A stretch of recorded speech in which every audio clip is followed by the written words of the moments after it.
Right, are you guys ready for the market to flush like a toilet? Are you getting your markets in line? Are you girding up your loins? Because I think we're going to see a little bit of a fall here. Not a troublesome pullback, but just a profit-taking pullback. But we do need to go through and need to look at our portfolio, make sure everything's in line so that we are prepared for it. We know what's going to happen, and we're not going to be scared. And we're not going to fall for the media and all of their lies. All right. So we're going to come in and we're going to look at our portfolios today and we're going to see what we need to do to make things happen. All right. So let's come in here and let's start off by going to our economic calendar. All right. First thing we want to do is today's a big Fed day.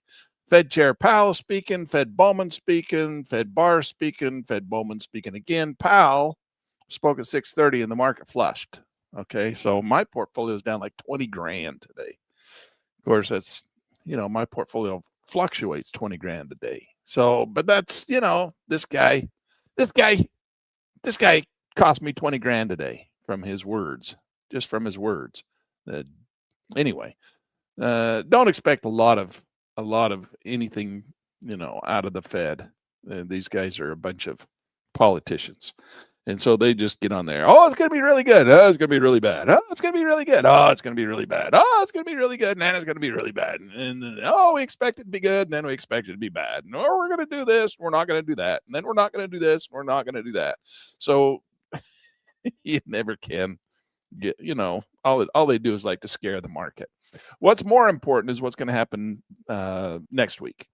Wednesday, October 15th, we got core inflation coming in. We got core inflation month over month, year over year, and inflation rate month over month, inflation rate year over year. So this is what's going to really tell the story. Now, the problem is that they come out with their initial numbers and then they always change them. All right. Oh yeah, we had new numbers, and so we got to change them now. We got new information. It's like, why didn't you have that new information when the report comes out? Oh, because we got new information. There's always they throw out numbers and then they reevaluate them. It's always, for some reason, I don't know why it is, but it's under the Biden administration, it was always the numbers came out really good and then they adjusted them down. Under the Trump administration, they come out really bad and they have to secretly adjust them up. So who knows? It's all some kind of game they play behind the scenes. We all know that. So if we're going to come in here and look, on Wednesday is going to be the bigger day. Today is just a bunch of political speak, and these guys aren't going to say anything that's going to make any sense. So far they've scared the market. That's all they've done. And then core inflation, this will be the big things. But then the numbers will be, whatever they come out with, and then they'll change them. So who cares? Who cares anymore? So core inflation rate is at 0.3. That's the current right now, and they're forecasting it not to change. That's month over month. Core inflation rate year over year is 3.1. They're expecting to go down to 3.0, so we'll see if that happens. And then inflation rate month over month, 0.4, and then they're not expecting to change on that. The forecast is 0.4. And then the inflation rate year over year is currently 2.9, and they're expecting to go up 3.0. So that's a tick up just a little bit on the inflation rate year over year. All right, so that's what it is. Inflation is currently running at about 3%. That's not good. I mean, if you think about 3%, that's a tax, all right? It's a tax on your dollars. So 3% inflation rate is a tax of an additional 3% on your money. So that means that what's happening is they are devaluing your money by 3% every year. All right. So right now they're devaluing your money by 3%. They're doing that by printing more money, having big debt on the, government debt. It's just, that's how they do it. So 3% is devaluing your money. So you want to put your money into some place that is not cash or cash equivalent. All right. That's why gold, you put money in gold kind of, technically speaking, gold hasn't changed in the last 30 years. I got a little chart for you. I'm going to show you a little chart and you're going to be like, what? I've showed you this chart before, but inflation is the rat that eats your net worth. All right. I made this little slide for you. Let me get out of the way so you can, how do I get out of the way? Somehow I can get out of the way here. There we go. All right. Inflation is the rat that eats your net worth. Someone who has a million someone who had a million, who was a millionaire in 1935 and held it in gold, is now worth $57.14 million today. Yet the price of gold has not gone up. What do you mean the price of gold hasn't gone up, Lan? Gold is, look at that. It got a 1 million went to 57 million. No, price of gold didn't go up. The value of the dollar went down. The same millionaire who held it in US dollars and today only worth $46 or $46,800. So this is how much gold it took to buy a typical single family home in 1935, which was approximately 4,700. Same amount of gold. Same amount of gold. Not more gold, not less gold. The exact same amount of gold. This is how much gold it takes to buy the typical single family home today, which is approximately $400,000. The same exact number of bars of gold. Same exact gold. Gold didn't go up in value. The US dollar went down in value. All right. Gold held its value. US dollar went down in value. Big difference. That's why we want to put our money into something that is growing faster than 3%. Otherwise, you're going to lose 3%. Every time you throw your money into the mattress, every year, you're going to come over here and you can look and see how much money you lost. So I lost 3%. Okay. Every year that the money sat in my mattress, I lost 3%. So far this year, I've lost, 2.9%. Inflation rate year over year, 2.9%, and it's going to be 3%. So we're going to lose 3%. Now, I went over and I put my money into Cash Valley Bank, and Cash Valley Bank gave me 4% return on my money this year. Right? So how much did you really make? 1%. So you basically didn't lose anything. All right.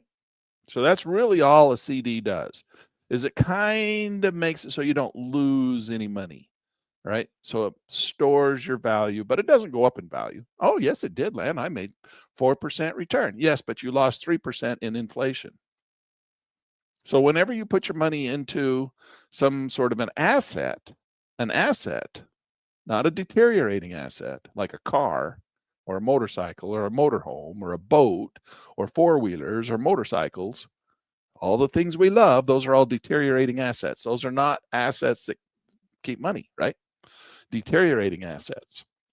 So whenever you put your money into something that is an increasing asset, like a house or a real estate or, the stock market on some occasions goes up.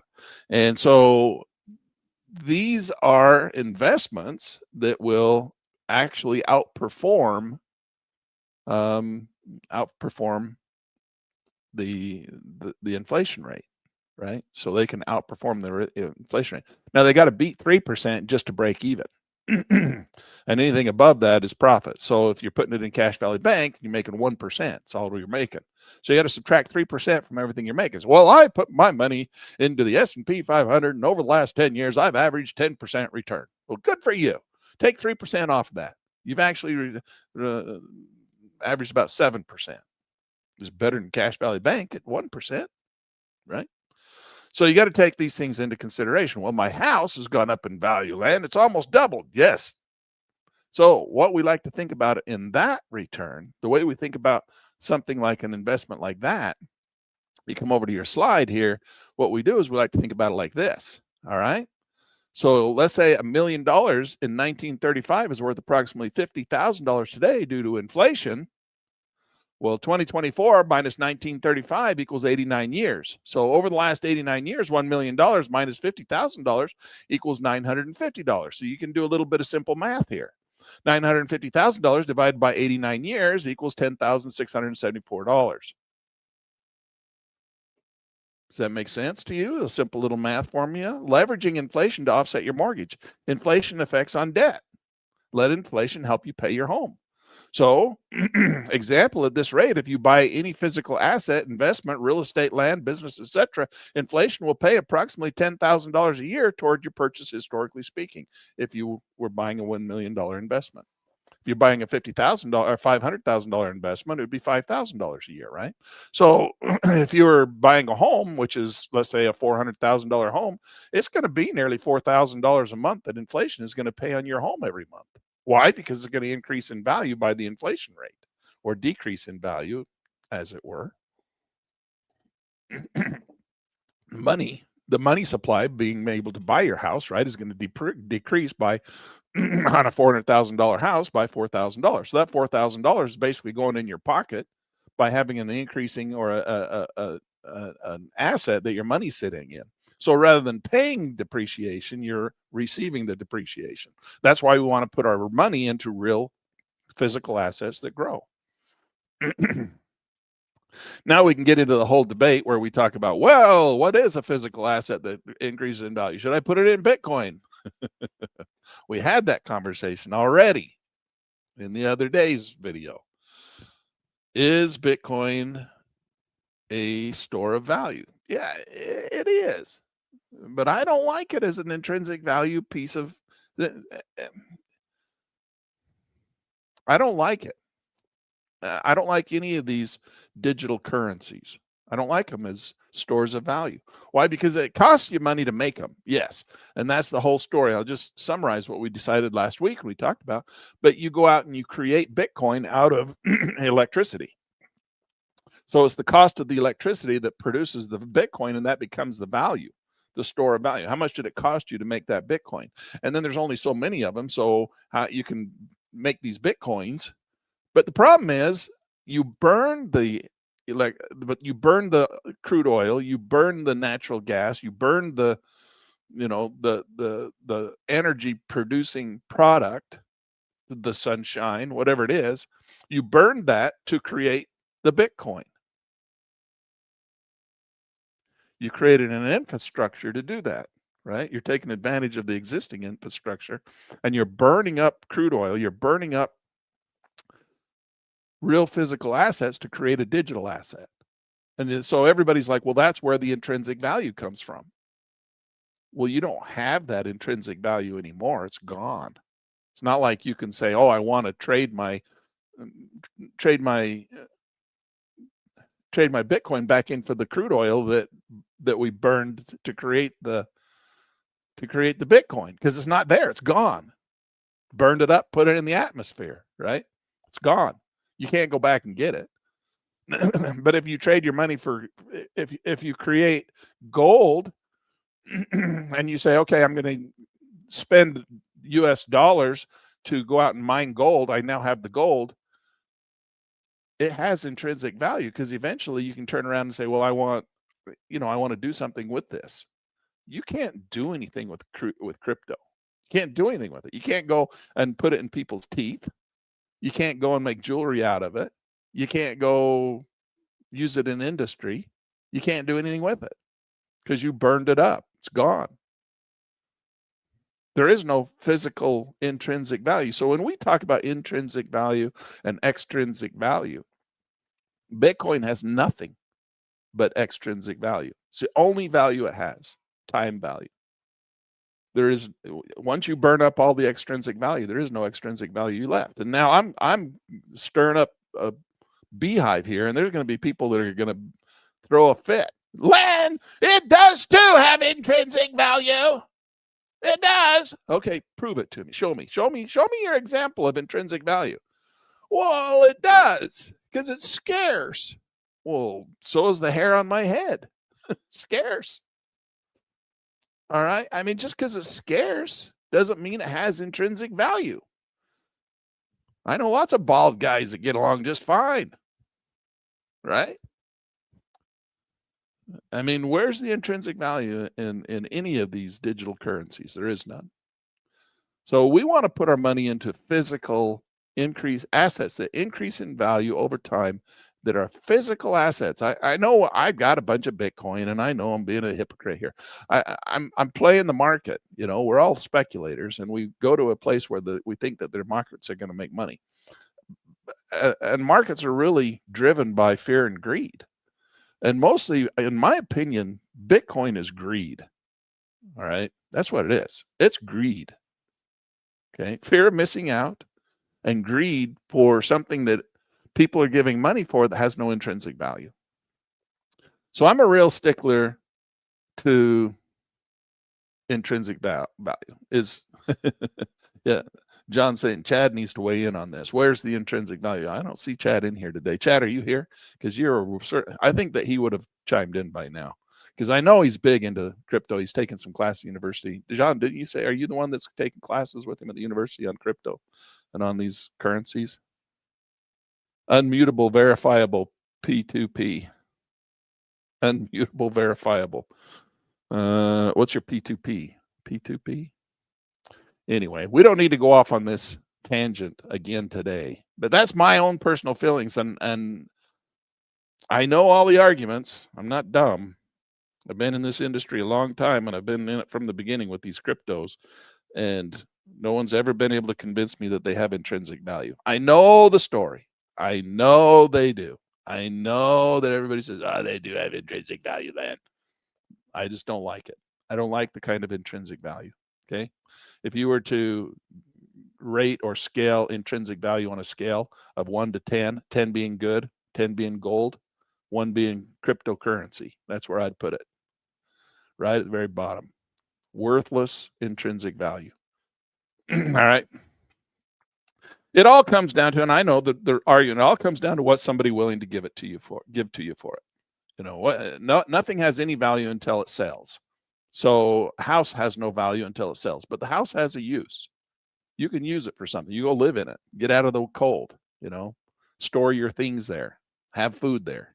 You know, it has a value. You can't do that with Bitcoin. You can't go live in it. You can't go put it in your teeth in case, you know, you have a cavity. You can't go build anything out of it. It's got no intrinsic value, and you can't convince me otherwise. I don't care what everybody says, but it's got no intrinsic value. Oh, you can see Chad's giving me all the arguments. Ask the bank to pull a credit card transaction from 3 years ago. No way. Blockchain, you can see every transaction, every mode. You can track your worthless, worthless investment, no intrinsic value investment, right down to the last penny. I know you can. Doesn't make it valuable. Just because, you know what? We have a saying in this industry. It's like, if you can't track what's important, you track what you track. If you can't track what's important, you track what you can track. You make important what you can track. That's what it is. If you can't track what's important, you make important what you can track. So that's my answer to Chad right there. Oh, with Bitcoin on the blockchain, we can go see every single transaction ever made. Okay. So I can show you every single bald head on my hair on my head. I can track every single one of them fell off onto the pillow. So what? It means nothing. That doesn't give it value. Doesn't give it any value at all because we can track every transaction. Who cares? I can go back and look at every time the guy mowed the lawn and the grass that he cut and he threw in the garbage. I can track it all. Doesn't make it valuable. Just because you can track it doesn't make it valuable. I need to make a new slide. It says that. In fact, I probably got one in here somewhere. I just don't know where it's at. If you can't track what's valuable, you make valuable what you can track. All right. Okay, so it's fungible. You can send 50 million to another person. Okay, ask the bank to do that. It takes 5 days. Bitcoin network 30 minutes. Actually, in the bank, I mean, I'm not trying to say that Bitcoin isn't good for purposes of what you're talking about. A transfer of wealth, okay, use it for that. But still, I can send through Zelle, Z-E-L-L, through the banking system. I can send $50,000 to you and it'll be there in a heartbeat. It'll be there in way less than 30 minutes. It'll be there in a second. Now, the problem is $50 million, they're going to not let me do it very fast because they're going to have to verify it. Zelle, though, anything less than, when you're to the money that you're qualified for, you can send it in a second. But the thing is what the value that it has is the transferability of money. And I will agree with you on that, Chad. I will agree with you on that. You can send money, you can put your money into Bitcoin and you can send it and then get it back out on the other side. But what are you going to do with it? What do you always benchmark Bitcoin against? The US dollar. How many US dollars can I buy with my Bitcoin? That's what you want to know, right? That's what you want to know. You benchmark it against the US dollar. Everything is benchmarked against the US dollar. Gold is benchmarked against the US dollar. The only difference is gold has intrinsic value. Land, does stock have intrinsic value? You're talking about the same thing. Here you're saying go put your money in stock and it has no intrinsic value. Well, the stock that you buy has a representation of a company behind it, a corporation with employees, and they produce a product or a service. And, the value of that company is what you're buying and selling. Now you're trading the future value of that company, yes, but it's the value of that company, right? So the value of that company is represented by the shares that you own. So you actually own a piece of the stock, or you own a piece of the company, the underlying asset, which is an intrinsic value, has an intrinsic value. I know you guys can see the difference, and I know we're just sitting here running in circles. And there's advantages to Bitcoin. I'm not saying there's not. I'm just saying it has no intrinsic value. And I don't want to put my money in something that if has no intrinsic value. I mean, gold, if you're looking for an intrinsic value, if you're looking for if you're looking for the purposes of what Chad's saying, which is fungibility, I mean, the ability to move it around, to put it somewhere, have it safe, have it secure, so that if a bank fails, it's not in the bank failure. But still, somebody's going to say, well, if the dollar falls through the floor, I'm going to be safe because I have my money in Bitcoin. Somebody has still yet to explain to me why, if your money's in Bitcoin and the U.S. economy flops and falls to nothing, why your Bitcoin's still going to have money. Well, because it's based on the entire world's economy, not just the United States. Okay, I'll give you that, but the entire world's economy is based on the United States. That's why they're trying to create a BRICS currency, right? No, Bitcoin doesn't thrive off of a weak dollar. Fear and greed thrives off a weak dollar. Fear and greed thrives off a weak dollar. So anything that is has intrinsic value is going to thrive off of a weak dollar, right? That's the whole idea. If the dollar's strong, people want to put their money in the dollar. If the dollar's weak, they want to put it in something else. You're just taking advantage of the fact that other people have been taught their entire lives that they want to put money into something other than the US dollar when the dollar's weak. And so you've been brainwashed into thinking that Bitcoin is a good place to put it.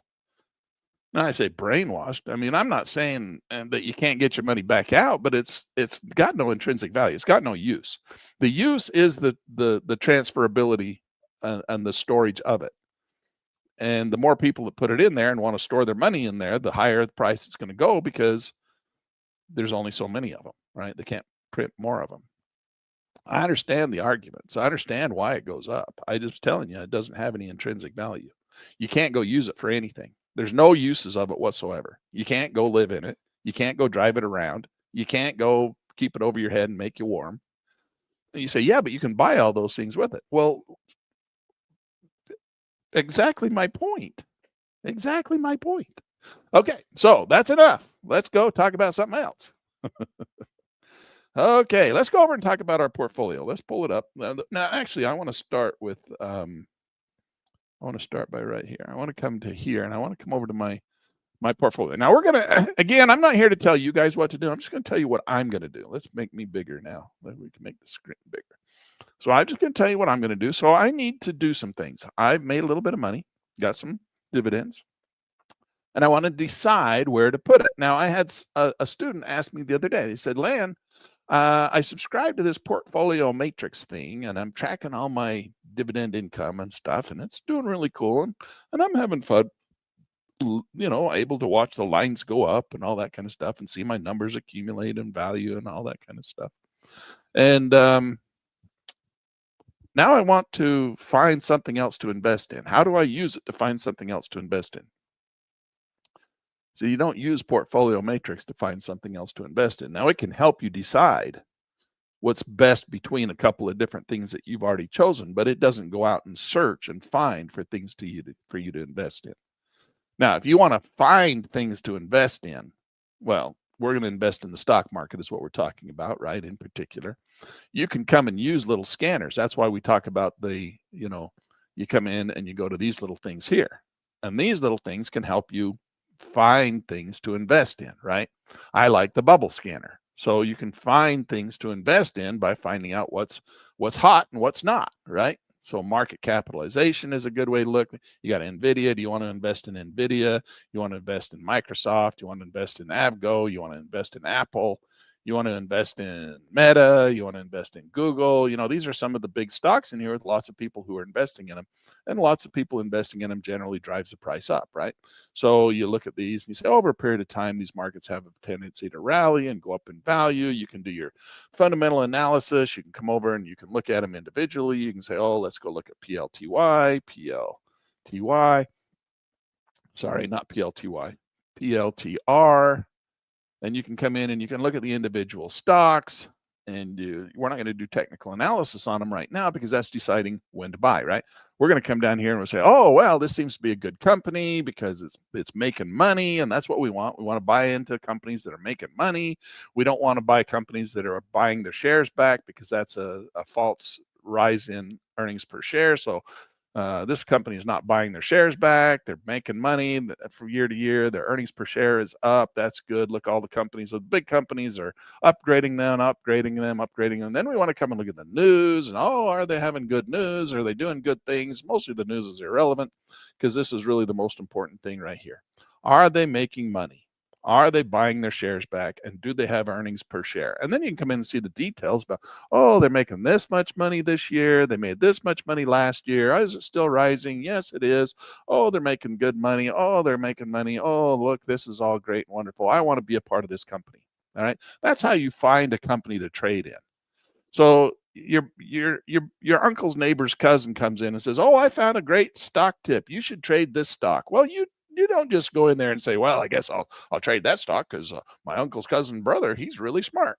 So you come in here and you do your research and you find your stock and you look at it and you say, well, is the company making money? Is the company buying their shares back?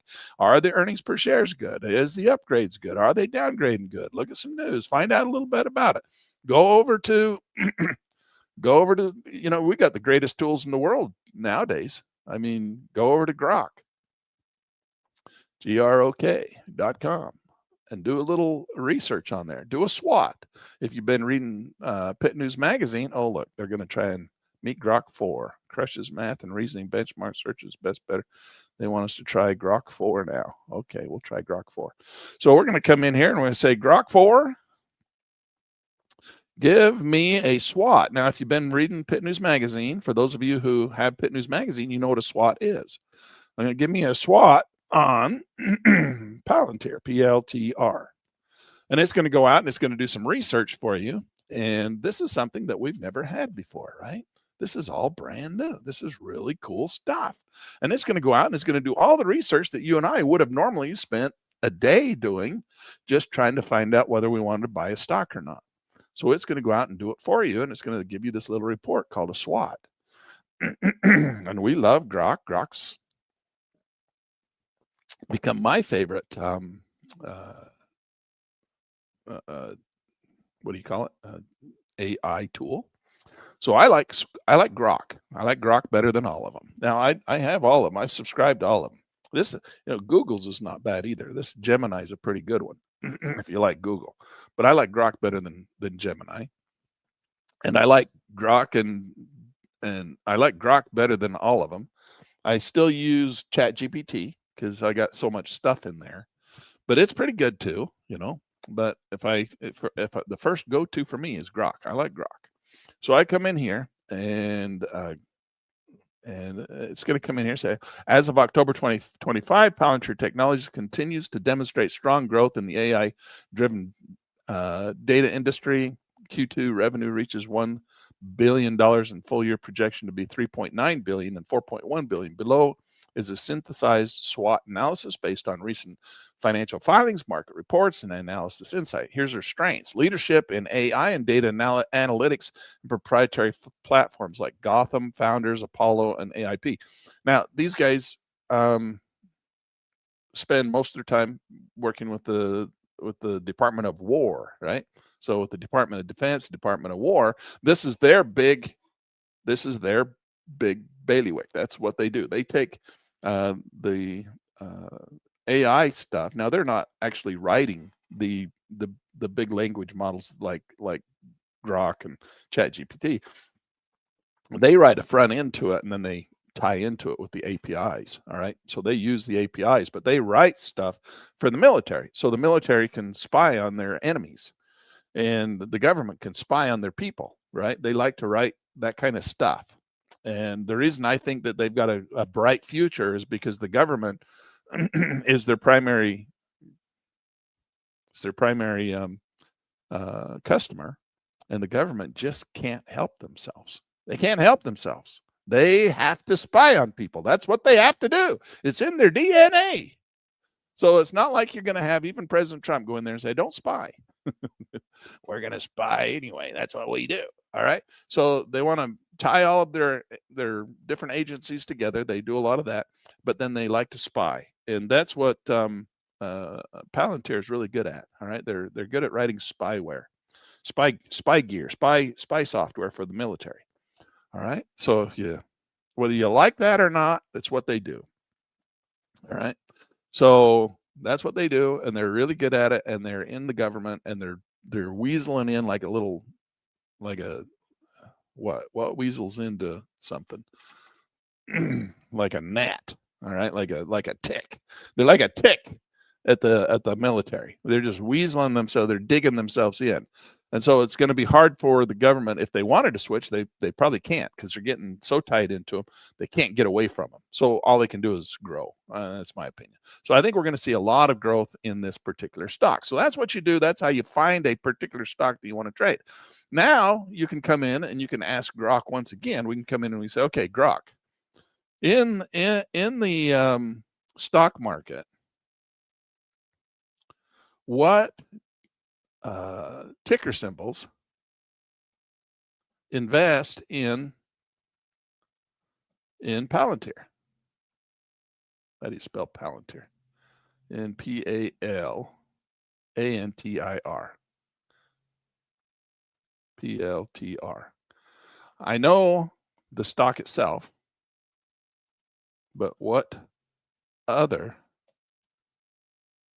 stocks or ETFs invest in PLTR? All right, so now you can look at ETFs, you can look at funds, you can look at derivatives, you can look at all kinds of different ways. He's going to go out and tell you a list of different ETFs and companies that you can invest in, put your money in, that are going to put some of their money in Palantir. You might not want to put all your money into Palantir or buy the Palantir stock itself. You might want to buy a derivative, or you might want to buy some sort of diversified portfolio based on Palantir. So this is what we do. That's what I do. I mean, I like to buy the PLTY, which invests in Palantir with options. Okay. So that's what PLTY is. It's a yield max fund. And that's, you've been here longer than one time. You've heard me talk about that incessantly. So some symbols came up. Oh, it's still thinking about the user's request. So it's still working on that. While we're working on that, it's got it done. Okay, ETFs holding Palantir technology. So here's all the companies that you can invest in, or all the ticker symbols you can invest in to invest in Palantir. Adaptive Selective, ADPV. 12% of it's in Palantir, 10% of SGRT, 10.4 is in IGV, 10.8 is in IECD, XR. All these invest in Palantir. ARK has approximately 7 to 8%. ARKK is approximately 6 to 7%. PLTU is 100% leverage. So we can go look at PLTU. Maybe we want to go look at something that's 2x leverage, bull market based on Palantir. PTIR, PLT, PLOO, PLTY. That's the one we chose right there, right? That's the one I have. You got the Qs. Of course, the Qs, Invesco. You know what I'm surprised he doesn't have is the SPY. Oh, here it is. Additional broad market ETFs. So VTI, SPO, SPY, VU, IVV, VUG, XL. These are just the S&P 500 different companies that manage S&P 500 indexes. So that's what all those are. And there's SPY. That's the one I was looking for. So it's just in the S&P 500, right? So that's pretty cool. You can come in and it's amazing that we've got this research available to us now. I hope you guys are using AI to help you discover stocks to trade. Now we can come in and we can say, well, I want to look at something that's pretty heavily. Oh, look at that. PLTU. Let's go look at PLTU. So now we can go over and we can actually, can you give me all these ticker symbols in a comma separated list? See if it'll do it. Thinking about the user's request. There we go. So cool. We just grab that little piece right there, hit Control C, copy, and we go over to track and trade just like this. And we're going to say new, and I'm going to call this my Palantir, Palantir, can't spell, Palantir symbols. Let's say, not call it symbols, invest ors, funds, investor funds. Okay, there we go. So now we can come in here and all we do is just Control V, paste all those symbols in, and track and trade will open up every single one of them for us, just like that. Now we have all those symbols in there. Doesn't know what RXAI is. Okay, just skip that one then.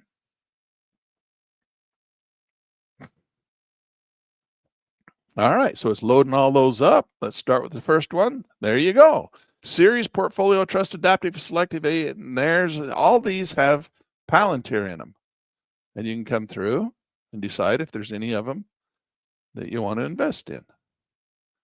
And so then if you want to, these are all going to be derivatives. I mean, they're going to be individual funds. Look, there's the Qs. Unbelievable. Unbelievable. Unbelievable. SR tidal wave. What the heck is that?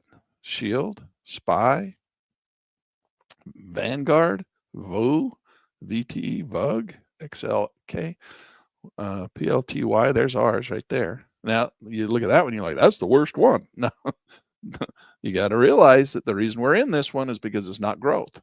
This is, I mean, it's coming down now, and that's not good. We don't like to see that, but that's what I was telling you. You got to be ready for that. So what we can do now is we can come in here and we can look at some of these, and maybe some of these give us dividends, or maybe some of them.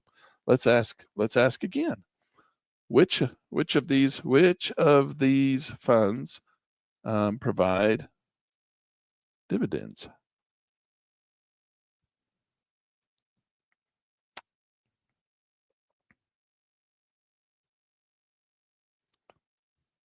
Okay, says the query. Oh, don't do which narrowed down expectations. Typically searching. ARKK also has dividend history. Suggestion provides this. It's showing you its research. Thinking about the user's request. Palantir shows a high yield of 77 PLTY, 77 point monthly yield. That's the one we're in. ETFs that provide dividends. Okay. Well, almost all of them do. Okay, so here we go. Let's go down through here. ADVP, yes. Active managed growth, ETF distribution available, not distribution available. Dividends. SRGT doesn't show it. Low yearly expectation, quarterly dividends, 0.44 yield on IETC. Monthly income via options, RXAI. Let's go look at RXAI. I'm going to come over here and look at it in this one. RXAI. Was that one? Did I say it wrong? RX. Grok, where'd you go? Where'd Grok go? RXAI. RXAI. I put that in there. Oh, no, that's not the one. Equity income ETF designed for monthly income via options. RXAI. I wanted to see what RXAI is.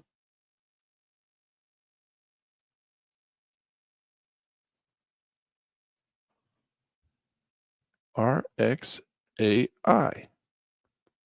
Yeah, it's not going to come up. I wonder if Track and Trade has it. Let's go see. Track and Trade doesn't show you the dividends, though. I want to see dividends. RXAI. Oh, that's the one I couldn't find. Okay, I don't know what about that one. What about that one?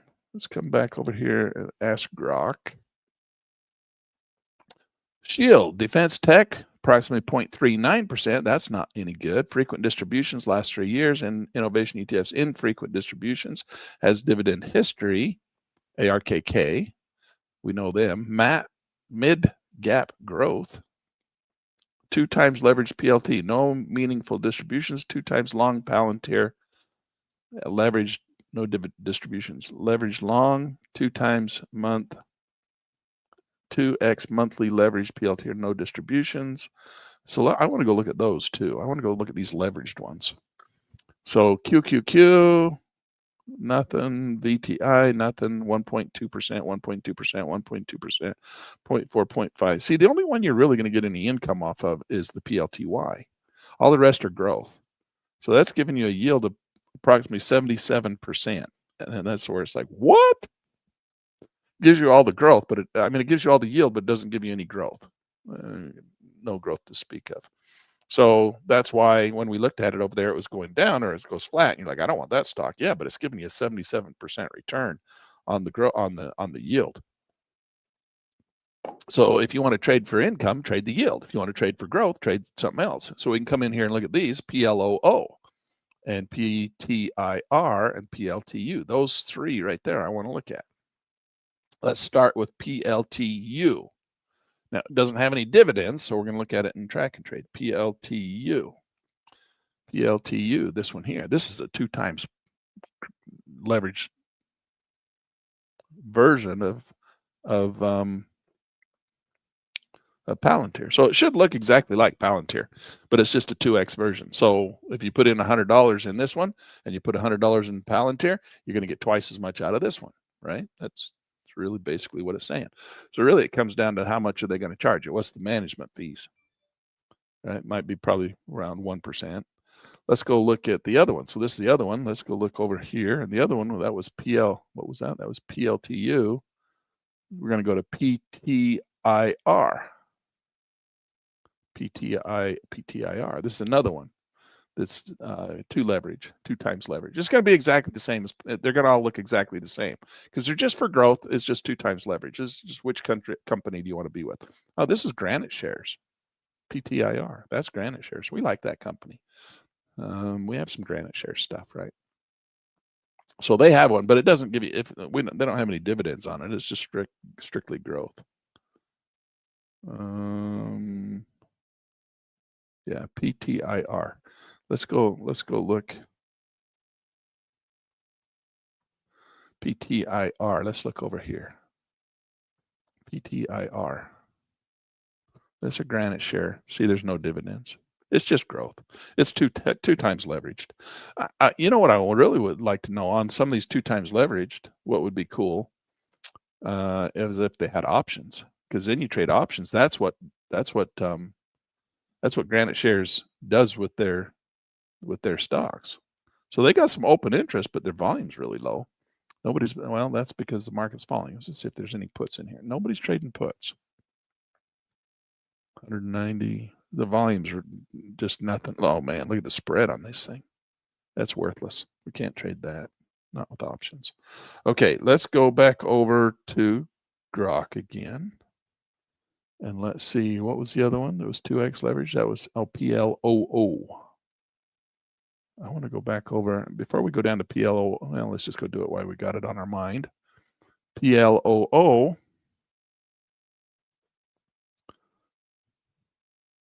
2x capped acceleration PLTR monthly ETF. There's no options on it. PLOO. Let's go look over here. See if it's got, I don't know. PLOO. Why the heck would anybody trade this thing? Leverage shares, 2x capped, accelerated PL monthly ETF. No dividends. It's just straight growth. It's just a new one. Just a new one. All right. It is what it is. There's no options on it. Let's go look at, what was that one again that we looked at first? I want to see, it was PLTU. PLTU, does it have any options? Can we trade out? No, it doesn't. So the only one is PLTY that has options, and they suck. So you can't trade options on any of these 2 times. You can, but look at this. Look at the spread, $100 on an 8-day option. That's for a put. What about a call? What about the calls? Man, see, they're no better. $190, 8 days. $105 is the cost, and $190 is the spread. Who in the heck would be buying and selling options on these damn things? They don't look at the spread as part of their cost. That's terrible. Terrible. You can't do that. Don't do that. So there's all of your ways of investing in Palantir. Okay. The one I've chosen is this one right here. It's called PLTY. And I like that one. And you look at it and you're like, it's falling. Why would you be in that? I'm going to show you. So now we're going to come back over here and we're going to look at portfolio matrix, and we're going to go over and we're going to go in PLT. I'm going to show you PLTR. Okay, this is the stock itself. This is Palantir, the company. And you can see the gain is 321%. That's kicking ass. All right, that's really super good. That company went up 300% in the last year. It's got no yield, 0 yield. So no income. It's just straight growth, but 300% growth is cool. And it's like, well, I wish I'd have traded that. Yeah, well, me too. I wish I'd have had, $1 million in there. It'd be worth $3 million today.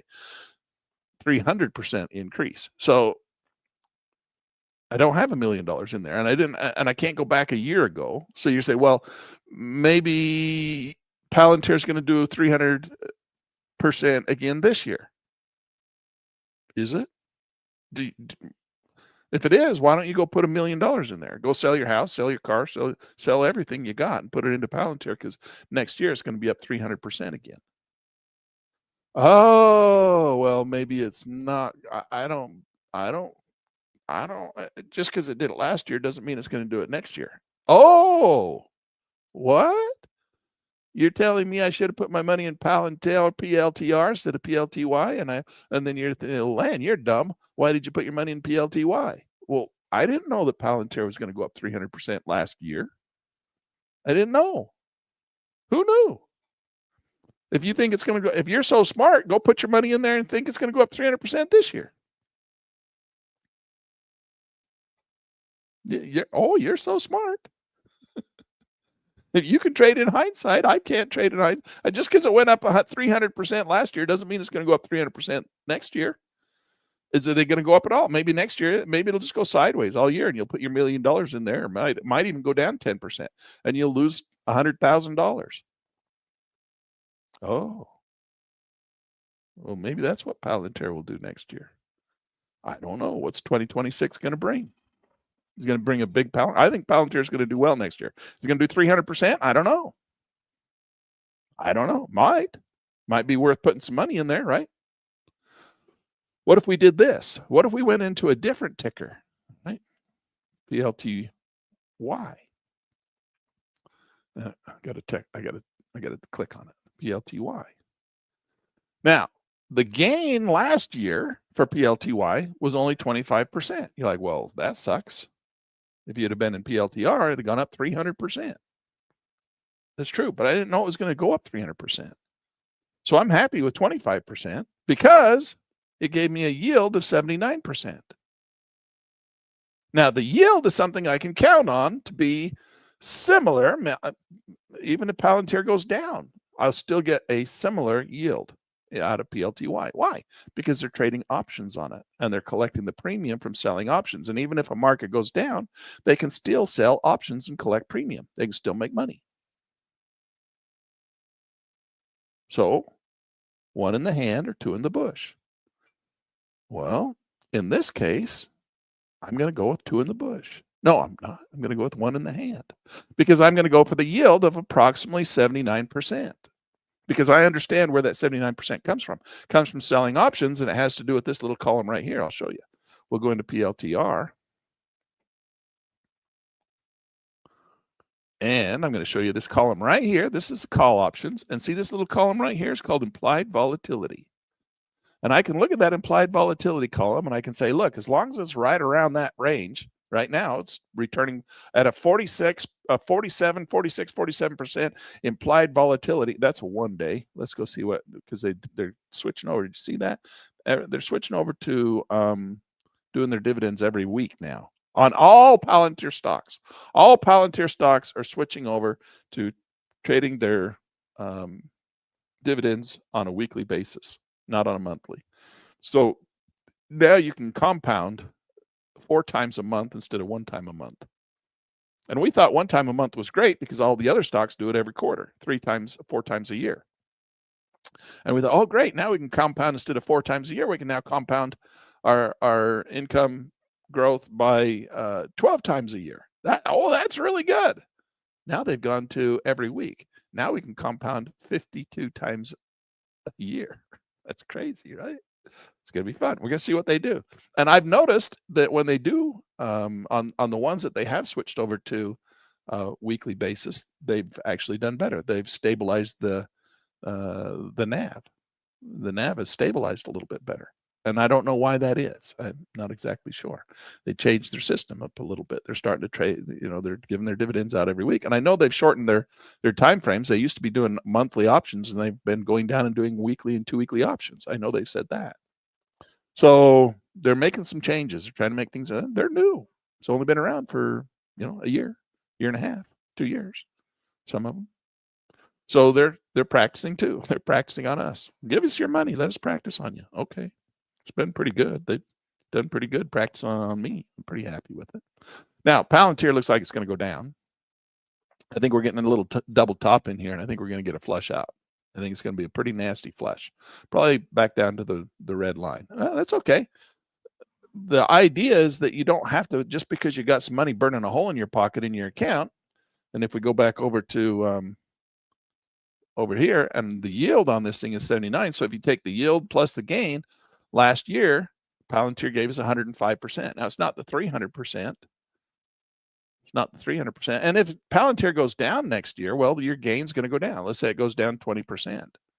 Well, it's still going to have a yield of somewhere similar to the 80% yield. So let's say that goes down to 70% yield, knocks 10% off of it, or even a 65% yield. And you have a gain loss of 10%. So you're still making 50% return on your money, 40% return on your money. That's pretty cool. You can lose the underlying stock can actually go down and you can still make money on it because they're selling option premium. They're collecting premium. That's how you make your money in here. You're not really worried about you're not really making your money on the gain. It's nice to see a gain, but that just means they didn't give it to you in the yield. That's all that means. You had a 25% gain. You're like, well, I want big gain. Okay, well, that just means they didn't give it to you in the yield. They could have a bigger yield and a smaller gain. See, because this is Palantir, PLTY. It's not Palantir, the stock. So they control the gain. They control the gain. They know they can control how much they want to have a gain because they can control it in the yield. How much they want to give you back this month. More, less, whatever. And if they have a little gain go down, that's okay. Fits within their models. They just won't, they can give you more back, or they can not give you more back. Give you a bigger return, give you a bigger yield, give you a bigger dividend this month, or give you a smaller dividend this month. And they fluctuate. For those of you who have been trading in these markets, they fluctuate. They go up and down. Sometimes you have big months, sometimes you have small months. We talked about this, right? Where they have basically what I call a reconciliation month, where you have a month that's kind of weird. It's different than all the rest. Or a reconciliation week on some of the weeklies, where they it seems like they're kind of reconciling and making adjustments as they go. So they're adjusting the gain. So they control now they can't control it completely, because if you go over, I'll show you an example. MSTY, which really pisses me off. But this is your Bitcoin that's just done nothing but go straight down ever since the first of the year. This is Bitcoin. It's just a piece of shit this year. Been good in the past years, right? But it's a piece of shit this year. And so their gain is down 47%.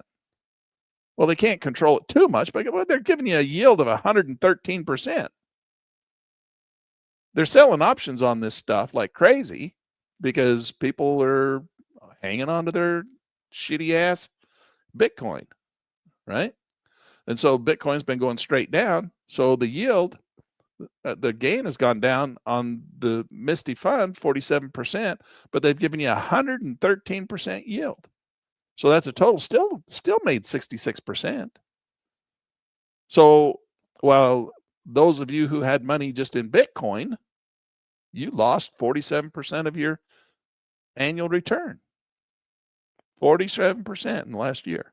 Well, that's Misty. Let's go look at something that's MSTR is the underlying, and that's the one that's actually the one that is invested all their money in Bitcoin. So they still had a gain, I guess. They had a gain. Let's go look at BITO too. Let's see. BITO's more of a representation of Bitcoin over here.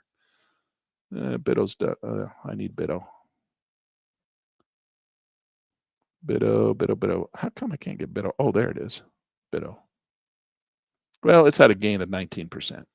All right. So 19%. It's not the 300% of Palantir. So Bitcoin's gone up 20% this year. And that's not bad. I mean, 20%. No, most people would think 20% was good. The S&P 500's gone up, what, 12%? And everybody's like jumping up and down. Oh my God, 12%, making so much money. So Bitcoin's done better. It's up 19%. But that's all you would have got, 19%. That's your growth on Bitcoin this year. Most people want that 100, 200% that Bitcoin's been doing in the past. But this year it only did 19%. Well, the yield on it was 49% by selling options because we did BITO, not Bitcoin. And so we got a 69% gain plus yield. That's damn good. 69% is much better than 19%, right? But that's where we come back to this MSTR. I got a MSTR. Clickland. I like to hit enter and it doesn't do it when I hit enter. So MSTR had an 80% growth from this year, but it's, once it had its growth, it just went straight sideways. Hasn't really done anything. Let's go 6 months. See, 6%. It's just in the last 6 months. It's just not, it's dead. Bitcoin's been dead. You had that little burst there at the first of the year, and then it just went dead. It just died. And then, but the yield on it, see, there's no yield on this one, MSTR. This is Bitcoin, basically. I mean, it's a company that all their wealth is in Bitcoin. So they have no yield. But you got your 80% and you're happy. Way to go. Nice job. But it's all came at the first of the year. It's done nothing ever since. So then we do MSTY. And we lost 47%, but we gained 113% by selling options. We're still at 66%. So we made 66% this year on trading Bitcoin. Better than if you'd have bought it. All right. That's all I'm saying. That's how you do it. So that's how you discover, that's answering the question my student had. How do I find things to invest in? How do you find things to invest in? That's how you do it. That's how you find things to invest in. So you want to know what the yield is. If there's yield, if you're going after yield, if you're not going after yield, you don't have to look at the yield. Just look at the gain alone. But this is a pretty cool little calculator that shows you the yield. I don't know any other calculator. If any of you know another calculator that does this, shows you both yield and gain, and then adds them together, shows you the deviations, then let me know, because this is a little cool little calculator right here in Portfolio Matrix. Now, if you come over to the Pit News calculator and we go to the break-even calculator, I don't want UBI calculator. I want dividend calculator. All right, that's this one. And we come into the break-even calculator and we go down to, let's just do Palantir again, since we're talking about it. LMNOP Palantir, PLT, PLTR, PLTY. There it is. Now, this little calculator shows you that exact thing. It shows you, it says, okay, if you were in PLTR, the underlying, if you put $10,000 at the first of the year and the Palantir it just went straight across, made no money. You held it for an entire year and Palantir made no money. How much would you have made in PLTY? Well, you'd have made 22,000. You'd had a gain of 12,000. Shows you in this little chart right here. So the petty cash out. So if you'd have taken the money out $12,000, that blue line is what you'd have made. Okay. That's what my wife does. She has Palantir, and we put a bunch of money in there for her. So she has her money, and then she just takes it all out. She doesn't reinvest any of it. So at the end of the year, this is how much she's made on her $10,000. She made $12,000 on her $10,000 investment.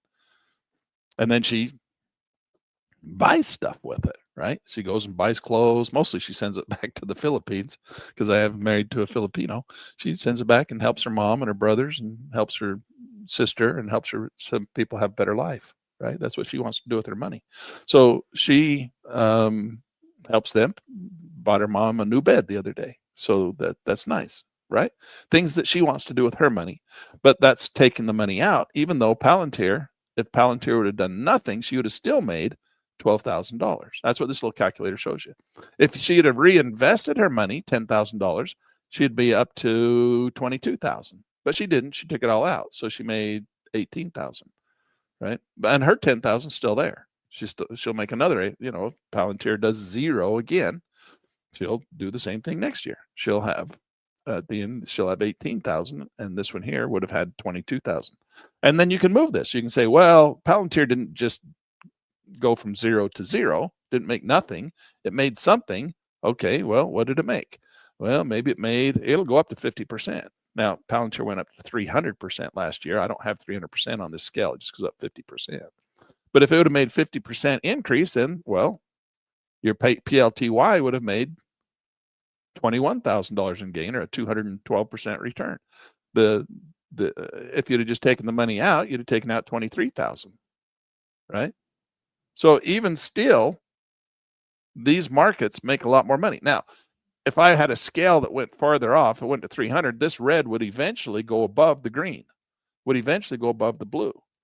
But how often do companies make 300%? How often do companies make more than 50%? That's why we stopped the scale at 50%, because we're like, well, it's really rare to see a company make more than 50% in a year. But we've been on the Trump train this year, and a lot of these companies have gone straight up. So we have to have more than 50% to outperform the underlying investment that's going into these markets. So even if Palantir went up 50%, well, your PLTY is going to make more money. And if, let's say, it lost 50%, what happens if Palantir loses 50%? Well, PLTY is still going to make at the end of the year $6,000, or have a 62% return on its $10,000 if you reinvest it. If you don't reinvest it, cash out, you're still going to make $4,000. So Janice, my wife, she has more than 10,000 in there, but let's say it's 10,000. If she has 10,000 in there and Palantir falls throughout the year by 50%, she's still going to have $4,000 income. That's what this little calculator here is for. That's pretty cool, right? That's a neat little calculator. All right. Okay, so that's how it works. So if we come and look at my portfolio, I've got like a bunch of them in here. Let's just look at my UBI portfolio, my Universal Basic Income portfolio, and we're going to look at open positions.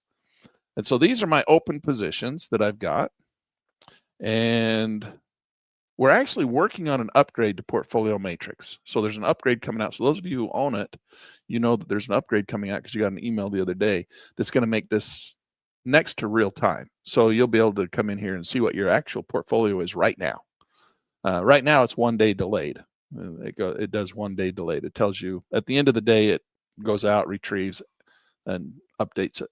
And now it's going to be,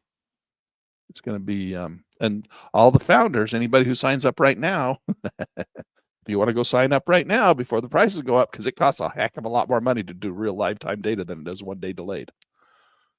Prices are getting expensive. So I don't know if he's going to raise price. I don't own the company. It's just my brother. It's my son. And of course, we work together on it, but it's his company, it's his business. And he said that anybody who signs up right now gets grandfathered in at the older price. And when we go live, I know his expenses are going to go way up. So I'm sure he'll pass that on to the people who use it. So if you want to get in there on the Founders Edition, where he guarantees you'll never get a price increase, now would be the time to go jump in and get this little tool. All right, so this is my situation, the dividends. Now this is over the last year. Okay, so I've received $237,000 in dividends in this one particular portfolio, my UBI portfolio, 30%. Total trades. So I've had, this is my yield. This is my gain. So I'm down 2% on my gain, but I'm up 30% on my yield. So that means I have a total profit in this one portfolio of $212,000, and I made 22%. Now I've rebalanced my portfolio, and hopefully next year I make a whole lot more. So if you come up here and look, you can see this is where I rebalanced, and now look at how much more I'm making. So I rebalanced into higher returning, better returning markets, and they've been returning better for me already. So I have in this account, you can see I have $788,000. That's how much made me. So out of my 788,000, now I think one of these tells me how much I invested initially. Contributions. I think I contributed at the beginning of this year 483,000. So 483,000 is how much I put into this market. I had in this market at the beginning of the year, and it's now sitting at 788,000. And I did all that with yield, not big growth. There's been some growth, not very much, but mostly you can see, this is my growth, this red line right here. And you see when I did my dividends, I lost some money. This is where I realized you don't call it lost. You just realized your paper losses, because I actually made money here, even though I realized paper losses down here. You can see my money was going up because the dividend, we're trading dividends, we're trading yield, we're not trading gain, right? So my yields still went up even though my gains went down. So I had a return of cash and capital. I had total returns this year 44%. And you can see that right here, return of cash and capital. So contributions 400, total dividends 237, 44%. Recoupment remaining before I break even, before it gives me back all the money, $269, 269,000, which it's estimating to be 6 months. So in 6 months, my entire account will be what we call a cash cow, meaning it will have paid me back 100% of everything I put in. All right. So I put in 483,000. It's currently sitting at 788,000. So that means that in 6 months, it will have given me enough to cover 100% of my 483,000. I'll be back to break even. I won't have any out-of-pocket risk. Well, I will, because I keep putting it back in. I don't take it all in, like my wife does. She never puts any of it back in. She just takes it all. So I put it back in. So I'm keep growing, and mine keeps growing. So I have additional risk. But that's my cash cow is 6 months, it says. All right, then you can come in and you can see, we'll come down here to this list. You can see every month how much money I'm making. So each one of the stocks that I put money into are a symbol. These are ETFs. So there's Palantir. There's the one we've been talking about. You can see I've been averaging, and they go up and down. And I put more money in and less money in, and have rebalanced a little bit. So there's 6,000, 8,000, 12,000, 7,000, 5,000, 9,000. I'm at 2,000 this time. That's because I rebalanced. I took some out. I put money in somewhere else, more advantageous. All right. So Misty, 15,000, 8,000, 7,000, 7,000, 11,000, 6,000, 6,000. That's how much it's giving me every month. So you can see across here, Bido, there's Tesla, 3,000, 3,000, 5,000, 7,000, 4,000, 5,000, 4,000, 9,000. So this month in September, it gave me $9,000 on Tesla. I put more money into it, and it's done good. So we can go look at that one. There's NVIDIA. There's Snoy. I got some in Snoy. So that's kind of how this thing works. And it just, we look at each one of these stocks. So you come down and you say, well, how are you doing on HOY, HOY? So you can come and look and see why I put HOY in there, HOOY. And we click on that one. And you can see this is a new one, but it's just went straight up. And that's pretty rare. Usually they don't go straight up out of the gate, but this one did. You can see the gain on it was 50%, which means that they're going to have to start giving a higher yield, because they don't want a 50% gain. Problem is the market went straight up. This particular stock just went straight to the moon. But the yield is based on the implied volatility. So let's go look at the implied volatility on this is all the Palantir ones. So let's go back over to this one here. And let's go to Hoy. Where is it? Right there. It's still queuing up. So this is Hood, Robin Hood, right there. Look at that market. Just went straight up. Holy cow. That's a brokerage firm. Okay, so there's Hoy. That's the one, and it just went straight up. See, it's just gone straight up. And that's this month. That's why this month was so good. But that's the whole year. But that's why it's in there. It's been a good stock, and it returns a lot of money. So let's go see go to Hood and see what the implied volatility is. See, implied volatility is 51. That's not bad. I mean, we generally consider 51 to be high implied volatility, but in some of these markets lately, 51 is low, right? But you don't know. You have to look at the historical. So we look at the historical HVOL right here, historical volatility, H, A, B, C, D, E, F, G, H land. So there you go, historic volatility. You can see now back here, the historic volatility, the implied volatility was really high during this time frame, believe it or not. And then it came way down as the market started to rally. It kind of went up a little bit more here, but then it flushed back down. That's 50% right there. So that's 50% on the implied volatility is a 30.49% on the historical volatility. So you can see that's the movement of the implied volatility in this market. It's going back up, but it's been higher. So we want that to be high. For our trading purposes, we want that number to be really high, because if it's high, then we get more premiums, right? High implied volatility means that premium costs are really expensive. So if you're trading, let's go look at a little further out. Let's go to 43 days. So it's implied volatility, 69. See, it went up. So a high implied volatility means an expensive premium. Now for us, because we put our money into the yield max funds like TSLY, that high implied volatility means that the premiums are really expensive. That means we get more money, right? So in a quiet market where market's not doing anything, it's just going sideways, like BITO or Misty. The market's just been going sideways. So our implied volatility has gone way down. Tesla was like that for a while. Tesla was terrible.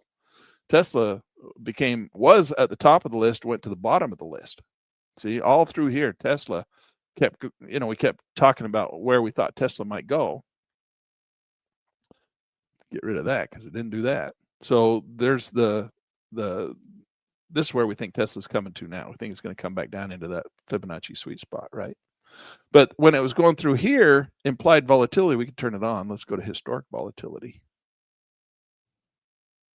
H land. There it is.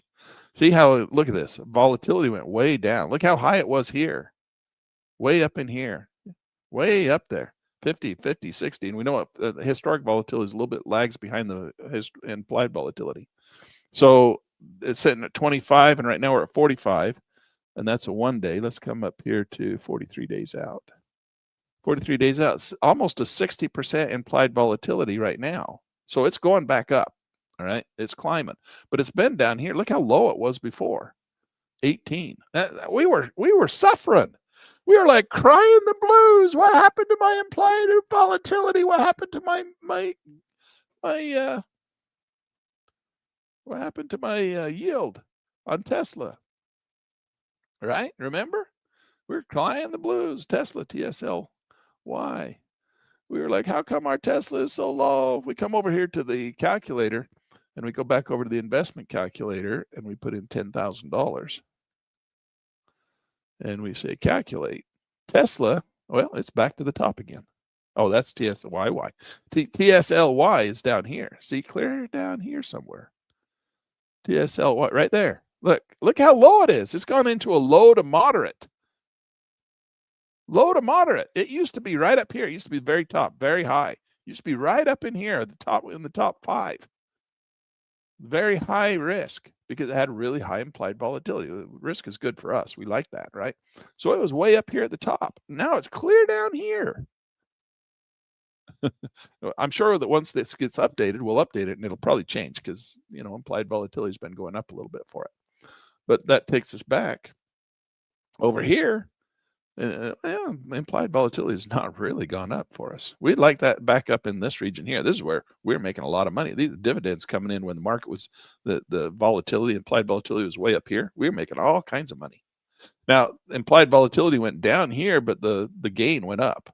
So we made good gain, but the implied volatility went down. So gain versus implied volatility, right? I mean, usually if the market goes up, implied volatility goes up. Implied volatility goes skyrocketing too. But this one didn't. It did at first right here, but then as it started to level off here, it started to come back down. So that's what drives it's the implied volatility. It's that blue line right there that drives your yield. So when you're looking at your yield and you see, now when you look at yield over here in Founders Edition and we go in here, this is accumulated yield over time. This is what your yield is, accumulated over time. Right here.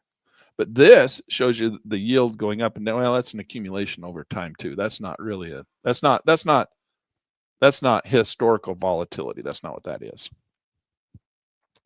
So that's a little bit different. But that ended up being 53%. 53% return on your money with a 30% loss on over the year. Tesla in this Tesla took out 30%, but it gave back 84%, and the yield for a round out of about 53%. 53% is a lot of money. I know it's not 300%. It's hard to get those it's hard to find the ones that are going to make 300% next year. You just don't know. But 53%, can't get that at Cash Valley Bank. Remember, we're down there at Cash Valley Bank, 4%, losing 3% on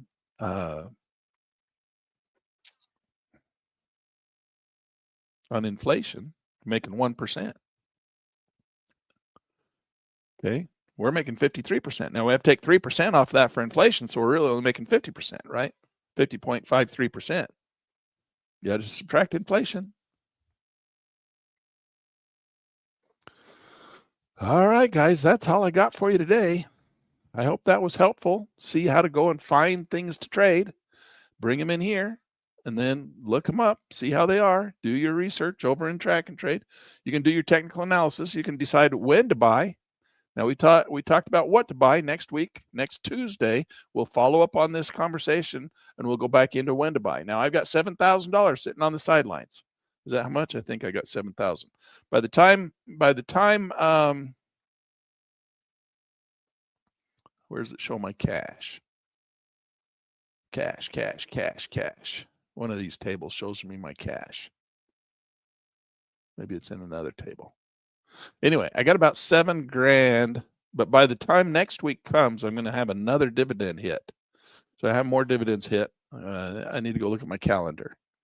And then my calendar will tell me when my dividends come in. I'll probably have another 10,000. So I'll probably have about 17,000 by next Tuesday that we need to invest. So I don't feel just because I have it doesn't mean I need to put it in the market. Now you can, but I'm going to come and try and find a market that's in my portfolio that's on a little bit of a pullback. See, everything's on such a rally right now. I don't want to be adding into markets that are such rally. Oh, this and see Palantir's pulling back. So I'll probably be putting a little bit more. I'll wait for the next week. I think we're going to get this thing that's going to pull back a little bit, maybe down to the red line. If we can get that market to pull back a little bit, I'll start adding some of my money back into Palantir. How much? Well, Portfolio Metrics will tell me how much when we go to the targeter. And we'll talk about that next Tuesday. All right. So we'll pull up my portfolio. We'll look at it. We'll see how much money I've got to invest. We'll go over to the investment calculator. We'll say, well, Lan's got $17,000 that he needs to put into the market, and his portfolio he needs to put into the UBI positions. And we're going to hit apply, and it'll tell me how much money to put into each one. And then I can go and look and see in the chart which one I want to have it in, and then we can go check it out. And because if I do it the way it's saying, I'll average this year a 76% return on my money. Where last year, where I did it without this calculator and I didn't have help from Portfolio Metrics because we didn't have this tool, I only made 44%. So this year I'm hoping 70. I'm hoping that 2023 I'll be up closer to 70%, 70, better than 44. I'm hoping to be better than 44. All right. And we'll talk about that. We'll teach you how to do all that next Tuesday, 8 o'clock, bright and early. And then the week after that, I have my Tuesday, October 21st, is the first day that we teach a live class at the university in St. George. So if you want to be there, Tuesday, October 21st at the university, we can get you all signed up and ready to go. Go over to ce.utah.tech.edu and sign up for my classes. Come and meet me in person. We'll meet in person down there at the university. We have people come in and stay at Airbnbs and come and stay for the week or stay for the class. If you guys want to fly in and stay at, go. You know what? I'll tell you right now is the best time to go to Zion Park ever. I'm telling you right now, go to Zion Park right now. Why? Because the government's closed, and all the people, what they do up at Zion Park when they close the government, all the people go home. So there's nobody manning the booths that keep you out of the canyon. So usually when you go to Zion Park down there in southern Utah, you have to get on a bus, a tour bus, and let the tour bus take you up the canyon.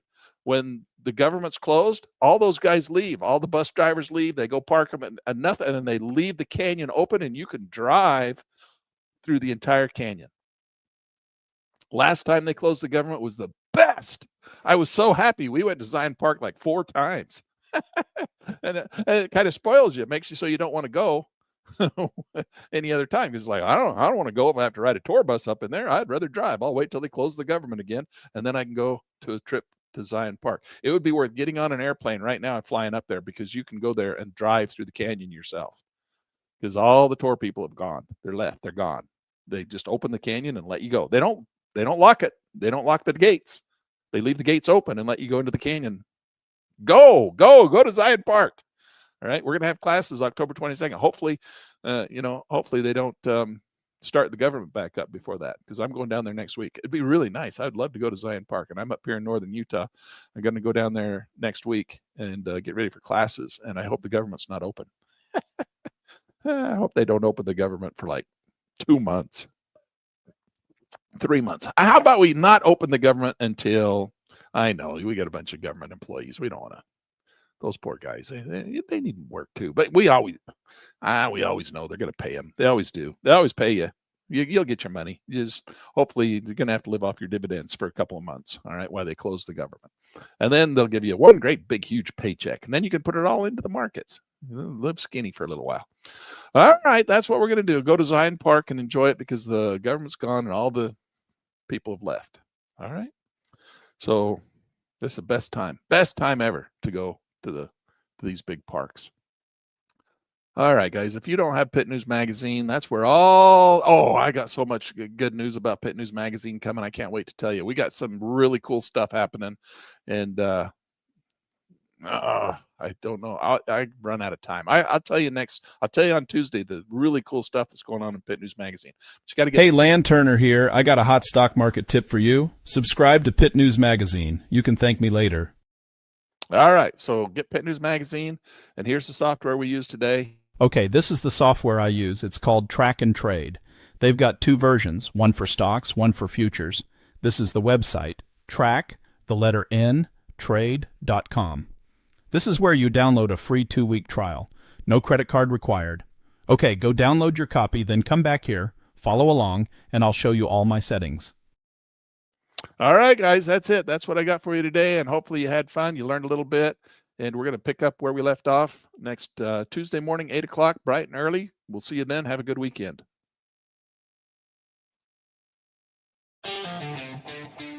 All right, that wraps it up for today. If you got something out of this, do me a favor.